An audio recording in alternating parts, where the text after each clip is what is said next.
Siyabingelela lo bingelela udokotela uNoyoyo masheshisi washeshisa impilo yendoda ingenamali wasekuseni nemali. Hawu noshishilizela umcebo ngobumnyama phansi eTanzania emasoko ekilwa. Usibhakasa amandiya siyababa singikhumbuza uBrian.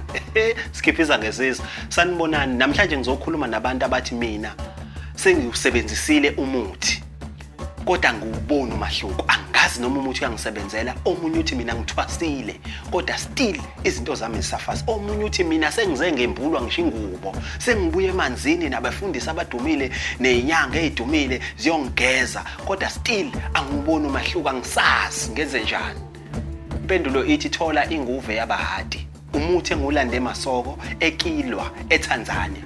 Lo muthi ke uzokusiza, uzosebenzisa ngalendlela engizokutshela ngayo wena osowunayo. Sivula izinto zakhe ezavalwa. Zivalwa vele sowuphila ngoba kwakubonakala ukuthi uyeza. Kunomuntu owavalwa njengabonakala ngoba khona umuntu owamdelela wakuvala ngoba vele wena umuntu okuvala. Igama lami ngudokotela uNoyoyo masheshisa.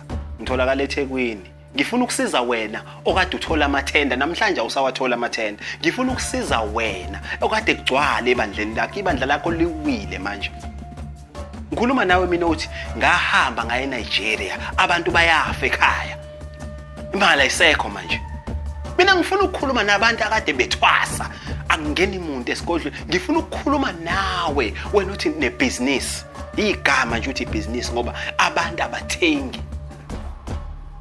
Ngikhuluma nomuntu ogembulayo la. Udokotela uNoyoyo lo mashisi ngikuphathele nayi inguve yabahadi.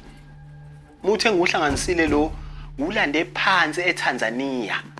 Ngabuya ngazowupheka ngendlela yakithi. Engisho ukuthi ke umuthi ozosebenza wena uthi mina umuthi awusebenzi kumina. Ngithi testa nayi inguve yabahadi. Uzoletha i-testimony. Ngifuna ulethe i-testimony in 2 weeks usebenzisile lo muthi. Ikhuluma nawe mina uthi ibhenki lakho alisangeni lutho. Igama lami ngudokotela uNoyoyo masheshisa. Inamba yami ithi 072 72 96 305 031 1000 911. Dokotela uNoyoyo, uNkulunkulu akubusise ekhaya. Siyabonga.